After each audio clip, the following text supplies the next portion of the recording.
Magandang araw sa lahat. Welcome po ulit dito sa atin channel ang Biyahe Ikomida. Maraming salamat sa lahat ng nag-subscribe, indeed. Punta tayo sa atin topic. Aysegura on Jake Cyrus, stop comparing us. Ang wish niya para kay Jake Cyrus, hanapin niya ang asawa niya na susuporta sa kanya. Willing si Aysegura na suportahan ang career ni Jake Cyrus once bumalik sa Pilipinas ang international singer. Matagal nang nasa Amerika si Jake. At noong isang taon ay kumalat ang mga balitang naging jobless at alcoholic di umano ang singer. May balita ring nakitira si Jake sa bahay ng Pinoy gay couple sa US.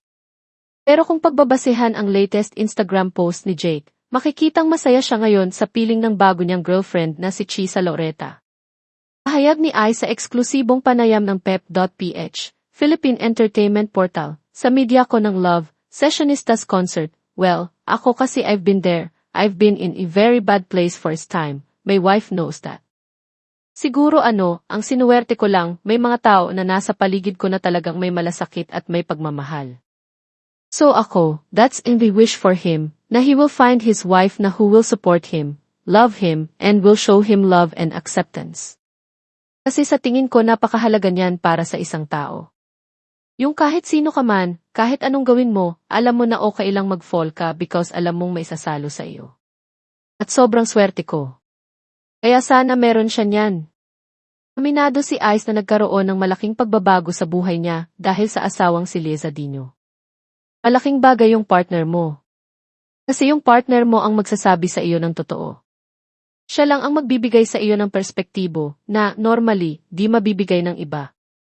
Yung ibang tao, hindi nila mabibigay sa iyo kasi gusto nila yung approval mo lang ang makuha nila. Yung partner mo, siya lang makakapagsabi sa iyo ng totoo, pagdidiin pa ni Ice. Aysegura sa pagiging kumpara kay Jake Cyrus.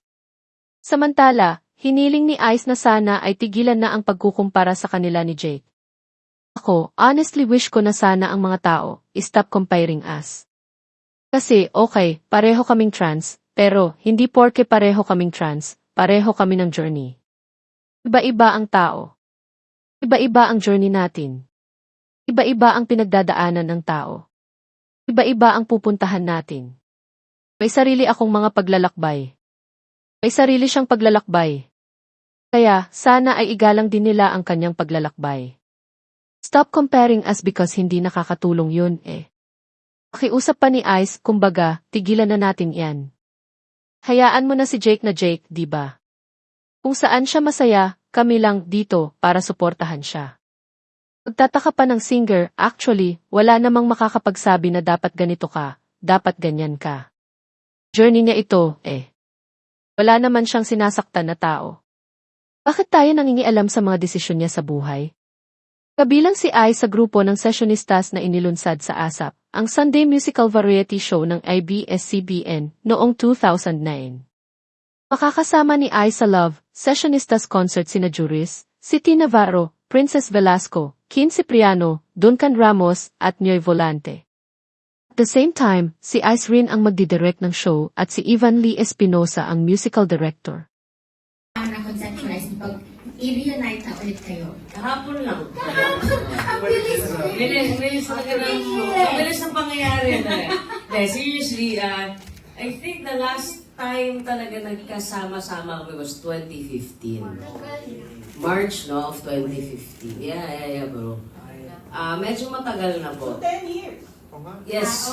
So, there was a plan actually, noong 2019, na mag-hold kami ng something like this, na concert. I actually messaged everybody na, sabi ko, guys, okay ba kayo na kasi parang, tara, miss ko na sila makasama tumugtog.